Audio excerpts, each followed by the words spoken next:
Take a trip down the photo frame aisle at the dollar store. Then grab some fabric at the store or at home, center one of the frames on top of the fabric, and cut out a piece of fabric that is larger than the frame and can wrap around the back of the frame.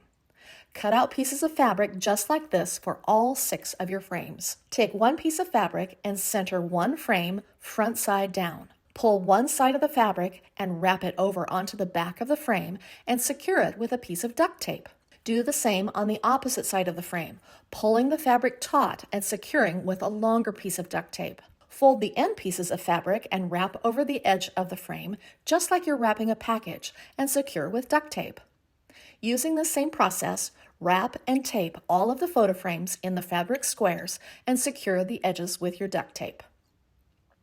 Next, take a piece of scrap cardboard and cut it into thin strip pieces that are 1 inch wide and about 4 to 5 inches long. Corrugated cardboard works best for this, but any cardboard will do. Take 2 of the photo frames and set together with short edges touching. Take 2 cardboard strips and lay across the seam horizontally between the frames. With a piece of duct tape, secure one strip end to the frame. Before securing to the other side, though, gently press the 2 frames together before pressing down the end of the duct tape on the other frame. Do the same for the other cardboard strip.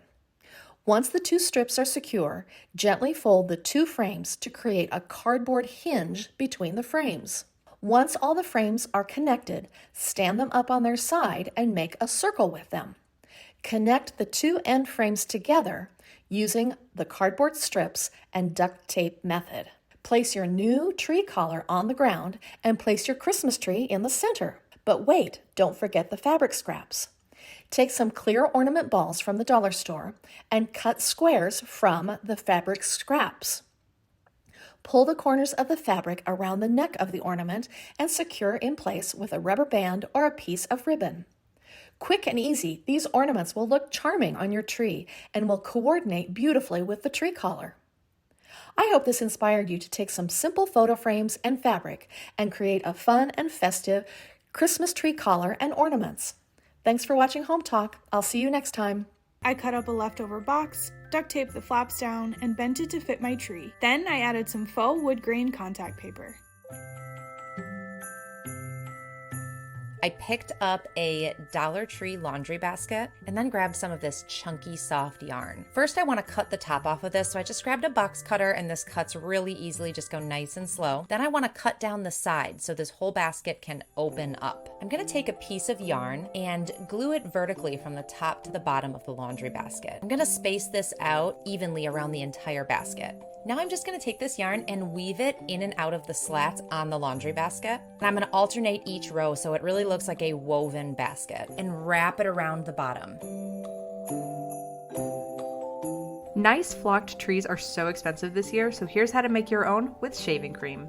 First thing I'm going to do is fluff it out. Now I'm going in with this flocking spray. Once we're finished with the bottom layer, I'm going to repeat this step for the middle and top. Then I'm going to let this dry overnight and then bring it into my living room. Now it's time for the shaving cream. In a large mixing bowl, I'm mixing Mod Podge to about 2 parts cornstarch and about an equal amount of shaving cream. Then I'm going to give it a good mix until it's this stiff peak consistency. And now I'm using my hands to spread this mixture onto the branches. After this dries for a few hours, it is sturdy. I can tell this is going to last for years to come.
you.